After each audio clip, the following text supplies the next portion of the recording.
Hi friends, is sorry cinema bus அப்டேட்டில் அடுத்து பார்த்தினாக்கா நமக்கு நிறைய அப்டேட்ஸ் வந்த வண்ணம் இருக்குங்க.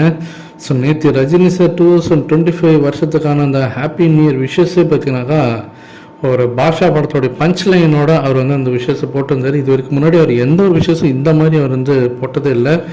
ரொம்ப ஒரு வித்தியாசமான ஒரு விஷயமா இருந்தது நேற்றுக்கு. அது ஏன் ரஜினி சார் அப்படி போட்டார் அப்படின்னு சொல்லிட்டு நிறைய பேர் அதுக்கான கேள்வி எழுப்பியிருக்காங்க. ஒரு பக்கம் அதுக்காக அரசியல் சாயம் பூசினாலுமே, இன்னொரு பக்கம் அவர் சினிமா கெரியரில் பார்த்தினாக்கா அவர் அடுத்த லெவல் போகிறதுக்கான ஒரு உத்வேகத்துக்கு அது கொடுக்குது அப்படின்ற மாதிரி நிறைய பேர் பேசி தான் இருக்கிறாங்க.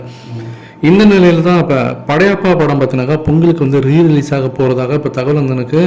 ஸோ ஒரு 10 நாள் கண்டினியூஸாக பார்த்தினாக்கா லீவ் கிடைக்குது. ஸோ பொங்கலுக்கு பார்த்தினாக்கா நடுவில் ஒரு நாள் நீங்கள் விட்டுட்டு அதை பார்க்கும்போது ஒரு 10 நாள் கண்டினியூஸாக உங்களுக்கு லீவ் இருக்குது.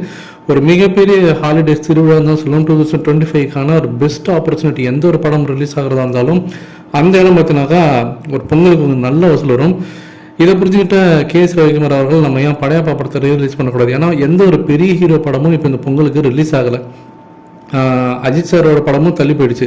அப்படி இருக்கும்போது நம்ம ஏன் ரீரிலீஸ் பண்ணக்கூடாது? ஏற்கனவே இப்போ தளபதி படத்துக்கு நல்ல வரவேற்பு கிடைச்சிருந்தது. அந்த படத்தோடைய அந்த ரீரிலீஸுக்கு அப்போ ரோஹிணி தேட்டரில் கே.எஸ். ரவிக்குமார் அவர் தான் சொல்லியிருந்தாரு அடுத்தது படையப்பா ரீரிலீஸ் அப்படின்னு சொல்லிட்டு அவர் பேசின அந்த வீடியோ இப்போ ஆன்லைன் சோஷியல் மீடியாவில் வைரலாக போயிருக்கு. ஸோ பொங்கலுக்கு படையப்பா படம் ரீரிலீஸ் பண்ணுறதுக்கான எல்லா முயற்சிகளும் மேற்கொள்ளப்பட்டிருக்கு அப்படின்ற மாதிரி தான் தகவல் வந்திருக்குங்க. அடுத்தது Jailer second part. So Jailer second பார்ட்டோடைய அப்டேட் நம்ம எல்லாருமே அந்த அனௌன்ஸ்மெண்ட் வீடியோ ரஜினி சாரோட பிறந்தநாள்லேருந்து நம்ம காத்துனோம்.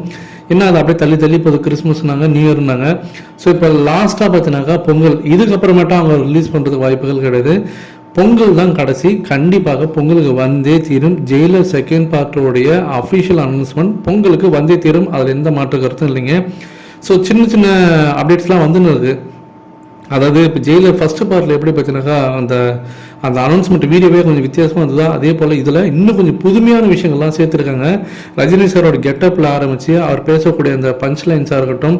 ஸோ அந்த அமைப்பே பார்த்தீங்கன்னாக்கா அந்த வீடியோவே நமக்கு ரொம்ப சுவாரஸ்யமாக இருக்க போது, ஒரு ஃபன்னாகவும் இருக்க போது, என்டர்டெயின்மெண்ட்டாகவும் இருக்க போகுது. ஸோ பொங்கலுக்கு கன்ஃபார்மாக ஜெயிலர் செகண்ட் பார்ட் அனௌன்ஸ்மெண்ட் வருதுங்க.